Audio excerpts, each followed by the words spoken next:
Bismillahirrahmanirrahim. Assalamualaikum warahmatullahi wabarakatuh. Alhamdulillahi rabbil alamin. Wassalatu wassalamu ala asrafil anbiya'i wal mursalin wa ala alihi wa ashabihi ajma'in. Puji syukur alhamdulillah kita ucapkan kepada Allah Subhanahu wa taala, di mana Dia masih memberikan kepada kita kesempatan, kesehatan, dan setitik ilmu pengetahuan, sehingga pada kesempatan ini saya dapat membuat video PDD UKT-PT sebagai salah satu syarat untuk mengikuti seleksi Serdos tahun 2022. Perkenalkan, nama saya Supriyadi SAG MPD, dosen agama pada Prodi Informatika Universitas Cokro Aminoto Palopo. Pada kesempatan ini, saya akan memaparkan salah satu mata kuliah yang saya ampuh, yaitu Pendidikan Agama Islam dengan bobot 3 SKS.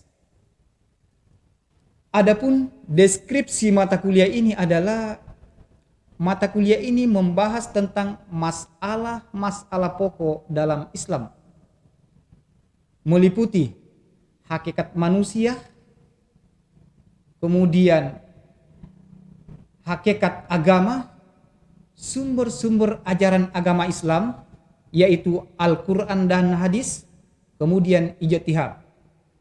Ruang lingkup ajaran agama Islam meliputi akidah dan syariah, serta hukum di dalam Islam, pembinaan keluarga dalam Islam, ekonomi dalam Islam, politik dalam Islam, ilmu pengetahuan di dalam Islam, tradisi umat Islam di Indonesia, dan yang terakhir adalah etika mahasiswa Islami. Adapun capaian pembelajaran mata kuliah ini adalah setelah belajar pendidikan agama Islam, diharapkan mahasiswa mampu mengalami peningkatan ketakwaan kepada Allah Subhanahu wa taala. Yang kedua, diharapkan setelah mengikuti perkuliahan ini adalah mahasiswa dapat memiliki kompetensi memahami pokok-pokok ajaran agama Islam. Yang ketiga, kemampuan menerapkan ajaran agama Islam sebagai sumber nilai dan pedoman, serta landasan berpikir dan berperilaku dalam menerapkan ilmu pengetahuan atau profesi yang dikuasai. Dan yang keempat adalah kemampuan menyelesaikan masalah keagamaan dasar dalam kehidupan sehari-hari. Strategi perkuliahan. Adapun strategi perkuliahan adalah perkuliahan berbasis offline dan online dengan menggunakan metode ceramah, diskusi, dan tanya jawab. Setiap kelompok berkewajiban menyajikan makalah ilmiah sesuai topik yang ada pada silabus mata kuliah ini.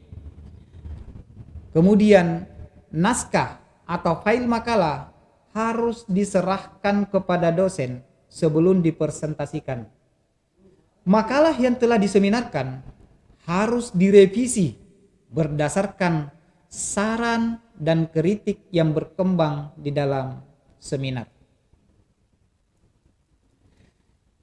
Adapun materi mata kuliah pendidikan agama Islam antara lain dimulai dengan kontrak kuliah, dilanjutkan dengan membahas hakikat manusia, hakikat agama, sumber ajaran agama Islam yaitu Al-Quran, kemudian hadis dan ijtihad. Ruang lingkup ajaran agama Islam terdiri dari akidah, syariah, dan akhlak, pembinaan keluarga dalam Islam, kemudian ekonomi dalam Islam, politik dalam Islam, ilmu pengetahuan dalam Islam, Islam dan tradisi umat Islam di Indonesia, dan yang terakhir adalah etika mahasiswa Islami. Dalam menentukan nilai akhir akan digunakan pembobotan sebagai berikut. Kehadiran 20%, partisipasi dan akhlak, karena ini adalah mata kuliah pendidikan agama Islam, maka sangat terkait dengan sikap dan akhlak. Jadi bobotnya 30%, kemudian dilanjutkan dengan ujian tengah semester 20% dan ujian akhir semester 30%, jumlahnya 100%. Demikianlah yang dapat saya paparkan terkait dengan mata kuliah yang saya ampuh. Setelah ini akan saya tampilkan contoh pelaksanaan kegiatan mengajar di kelas. Assalamualaikum warahmatullahi wabarakatuh.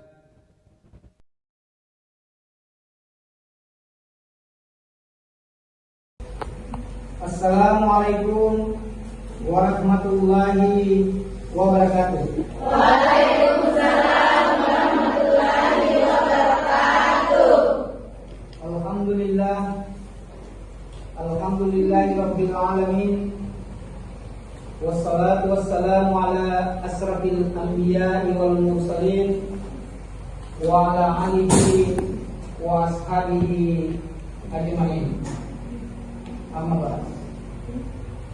Puji syukur kita panjatkan kehadirat Allah Subhanahu wa taala, di mana pada pagi hari ini kita masih diberikan kesempatan, ya, kemudian diberikan kesehatan dan sedikit ilmu pengetahuan, sehingga dengan kapasitas tersebut sempatlah kita berkumpul di tempat ini dalam rangka melaksanakan salah satu proses perkuliahan.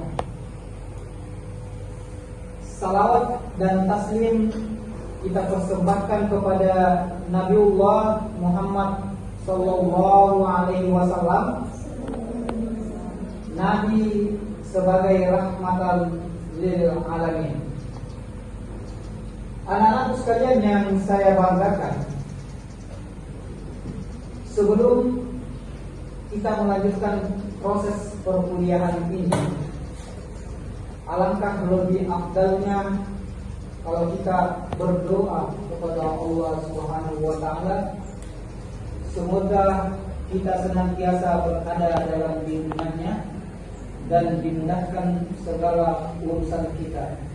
Doa dimulai.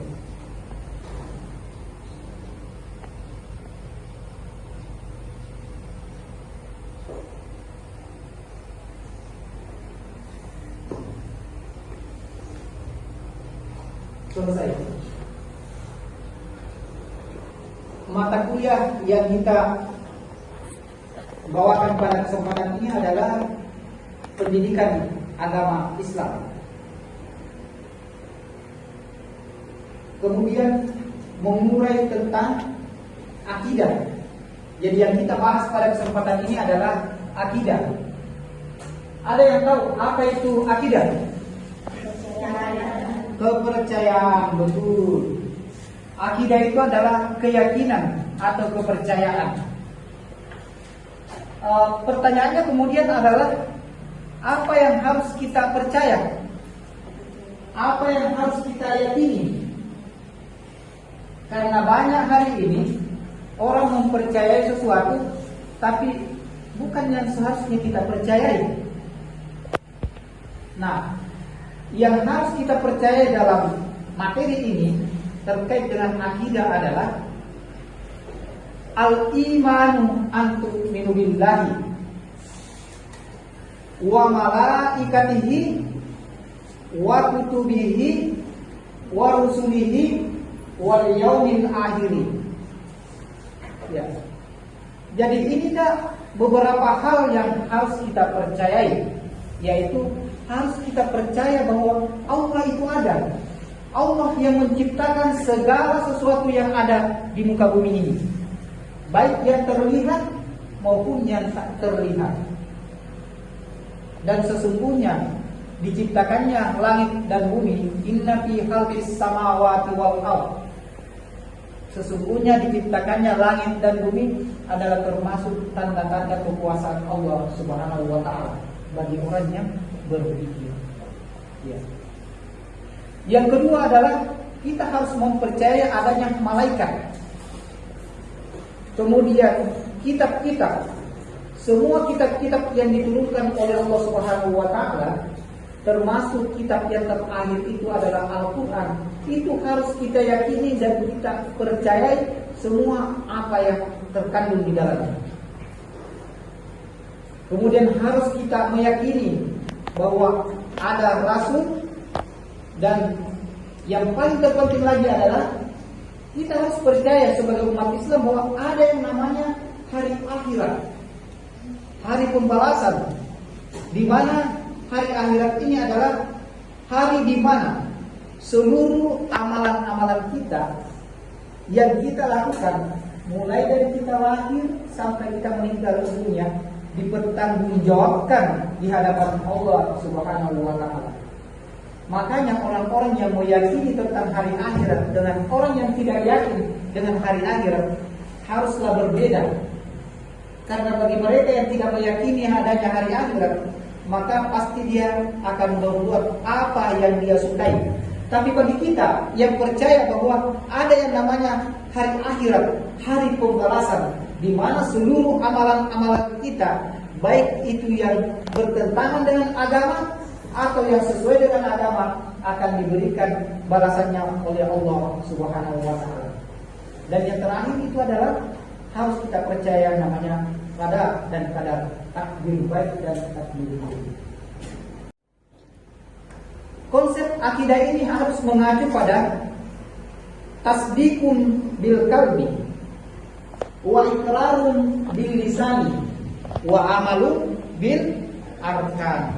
Jadi iman itu harus diucapkan dengan lidah, ya.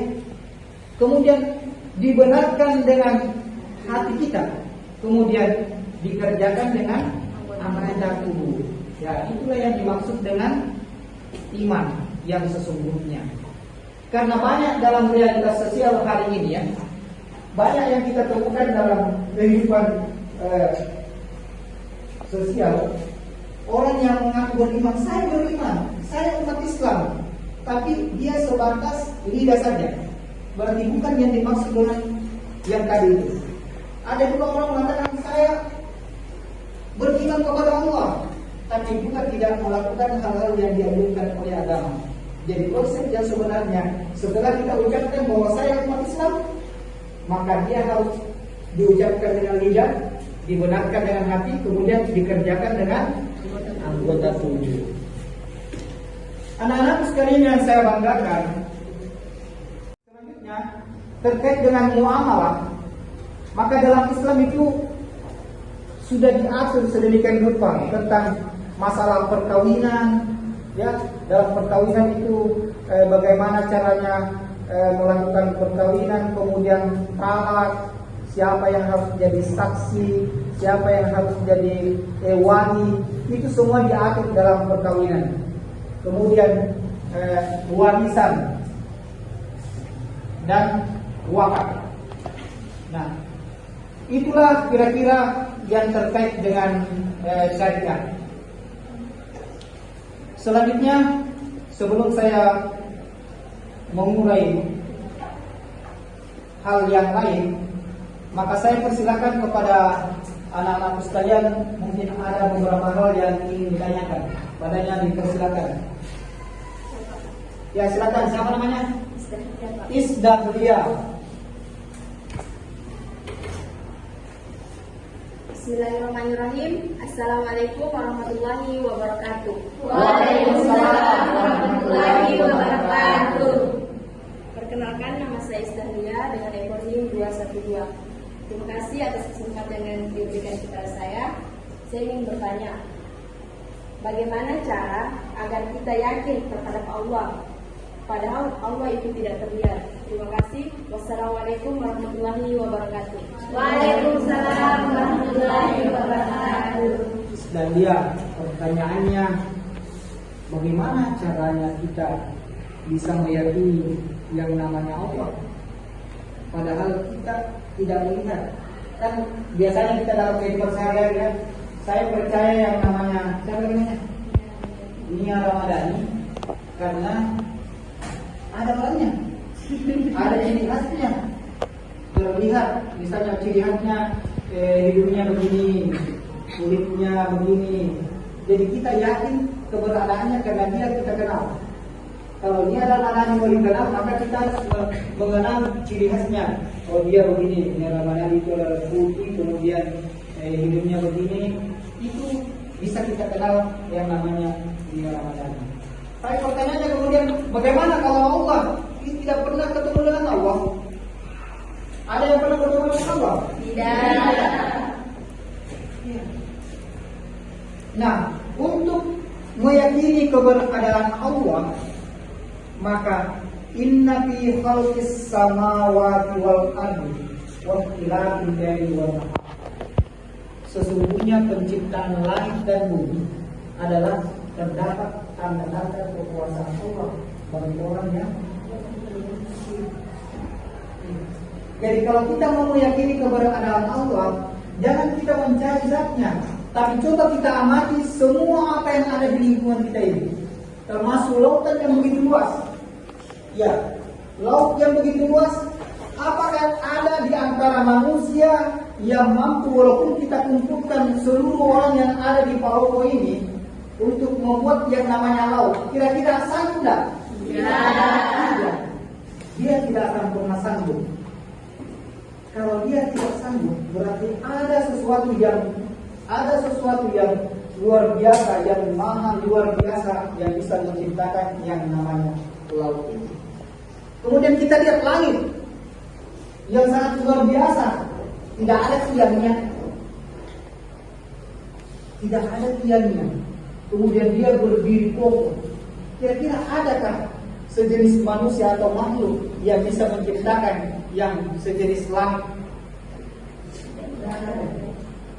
Dari semua itu bisa meyakinkan kita bahwa ada zat yang maha luar biasa yang menciptakan segala sesuatu yang ada di langit dan di bumi.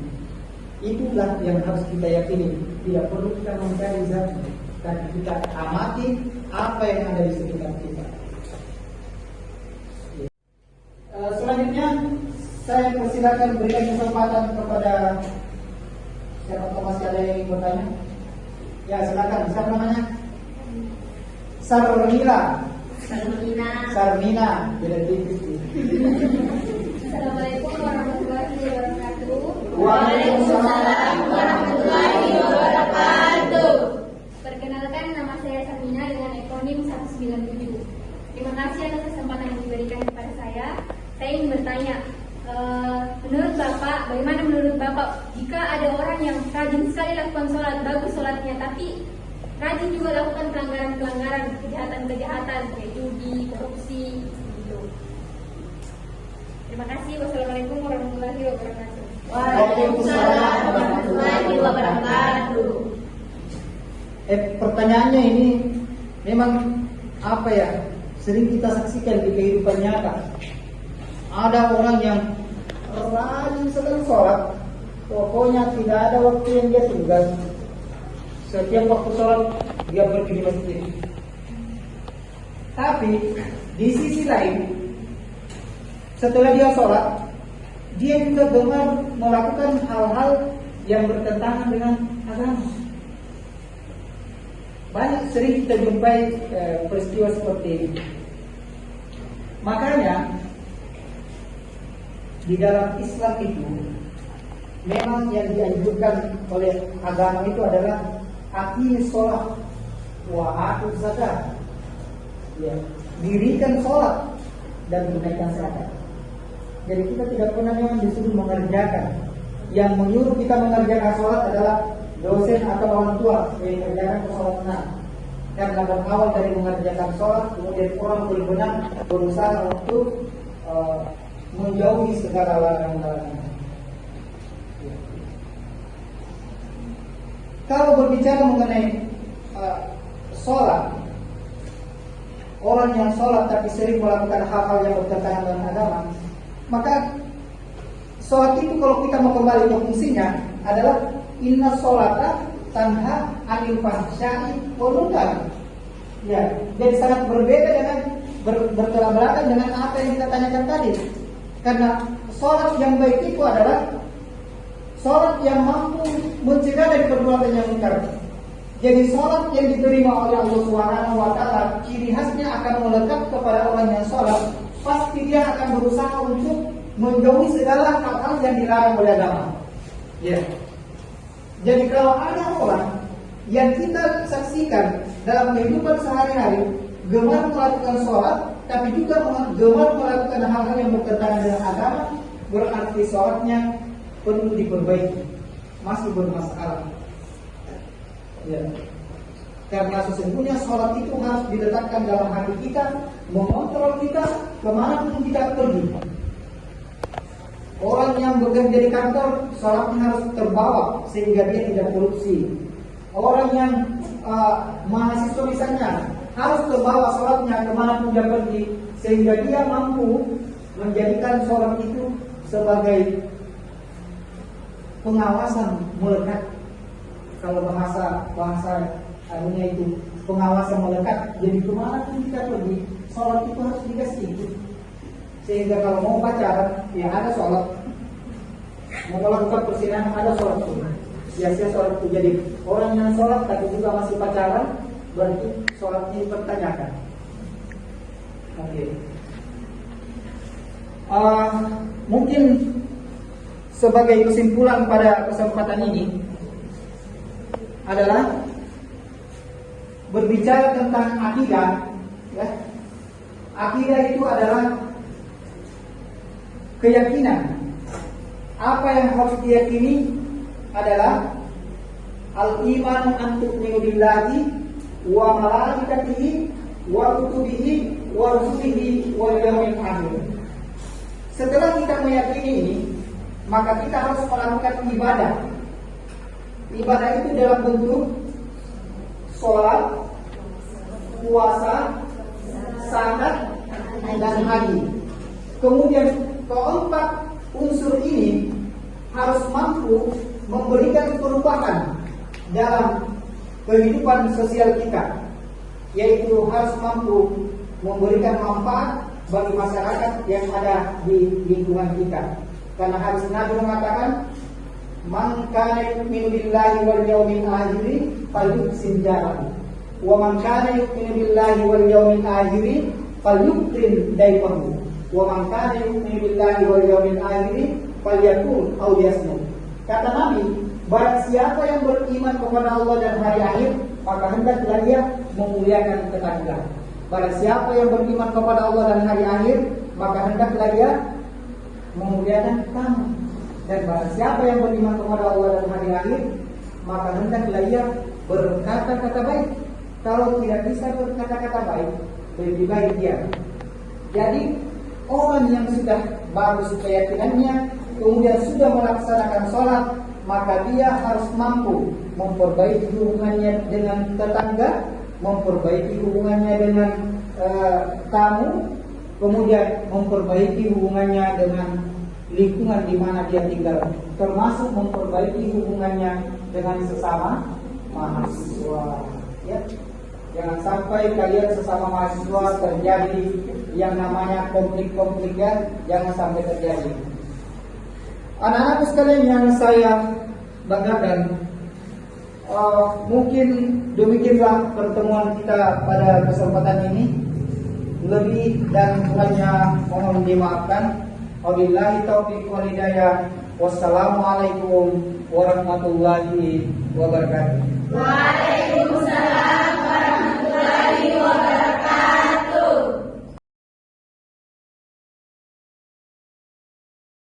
Assalamualaikum warahmatullahi wabarakatuh. Waalaikumsalam. Waalaikumsalam warahmatullahi wabarakatuh. Alhamdulillahi rabbil alamin. Wassalatu wassalamu ala asrafil anbiya'i wal mursalin wa ala alihi wa ashabihi ajma'in. Amma ba'd. Anak-anakku sekalian yang saya banggakan, apa kabar semua? Alhamdulillah baik. Ya, alhamdulillah. Pada pertemuan kali ini kita akan membahas tentang sumber-sumber ajaran agama Islam. Ada yang tahu apa saja sumber-sumber ajaran agama Islam? Yang pertama adalah Al-Quran. Ya. Al-Quran itu adalah wahyu Allah yang diturunkan kepada Nabi besar Muhammad sallallahu alaihi wasallam lewat malaikat Jibril sebagai pedoman bagi umat manusia. Yang kedua adalah hadis. Hadis itu adalah segala perkataan dan perbuatan Nabi. Itu yang disebut dengan hadis. Kemudian selanjutnya, sumber ajaran Islam yang ketiga adalah ijtihad. Ijtihad itu adalah kesungguhan untuk mencari hukum tentang suatu hal yang tidak ada pada Al-Quran dan hadis. Sampai di sini ada pertanyaan? Saya Pak. Ya, silakan.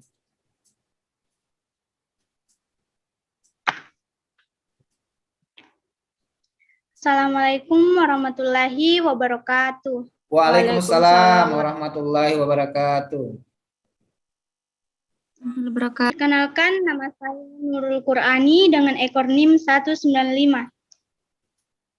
Saya mau bertanya kepada Bapak, bagaimana cara agar kita bisa mencintai Al-Quran? Terima kasih. Terima kasih. Nurul Qur'ani. Namanya bagus sekali ya. Sesuai dengan pembahasan kita kali ini. Ya. Bagaimana caranya supaya kita mencintai Al-Quran? Bukan mencintai Qur'ani. Ya. Cara kita supaya bisa mencintai Al-Quran adalah kita harus mempelajari Al-Quran, baik dari cara membacanya, kemudian mempelajari artinya, maknanya, sehingga kita tahu apa isi dan kandungan di dalam Al-Quran. Karena ada pepatah mengatakan, tak kenal maka tak sayang. Iya. Anak-anakku sekalian yang saya banggakan, selanjutnya, sebagai kesimpulan daripada pertemuan kita pada kesempatan ini adalah bahwa sumber hukum dalam Islam adalah Al-Quran, kemudian hadis, dan ijtihad. Apabila terjadi suatu permasalahan yang ada di dalam masyarakat, maka haruslah kita kembalikan kepada Al-Quran dan hadis, sebagaimana firman Allah yang berbunyi, Ya ayyuhallazina amanu atiullaha wa atiur rasul wa ulil amri minkum fa in tanasa'tum fi syai'in farudduhu ilallahi wa rasul in kuntum tu'minuna billahi wal yaumil akhir zalika khairu wa ahsanu ta'wila. Yang artinya, hai orang-orang yang beriman, taatlah kepada Allah dan taatlah kepada Rasul dan ulil amri atau pemerintah. Apabila terjadi perselisihan di antara kamu, maka kembalikanlah ia kepada Al-Quran dan hadis. Jika kamu benar-benar beriman kepada Allah dan hari akhir, itu lebih baik bagimu. Demikianlah pertemuan kita pada kesempatan ini. Lebih dan kurangnya mohon dimaafkan. Billahi taufiq wal hidayah. Wassalamualaikum warahmatullahi wabarakatuh. Waalaikumsalam warahmatullahi wabarakatuh. Sebelumnya perkenalkan, kami dari kelompok 1. Baik, seperti yang sudah jelas, kita lanjut ke pertanyaan ketiga dari Nuranisa. Kepadanya kami persilahkan. Baik, selesai sudah sesi presentasi kita pada hari ini. Kami ucapkan terima kasih dan mohon maaf apabila ada kesalahan. Wabillahi subhanaka Allahumma wa bihamdik asyhadu an la ilaha illa anta astaghfiruka wa atubu ilaik. Wassalamualaikum warahmatullahi wabarakatuh.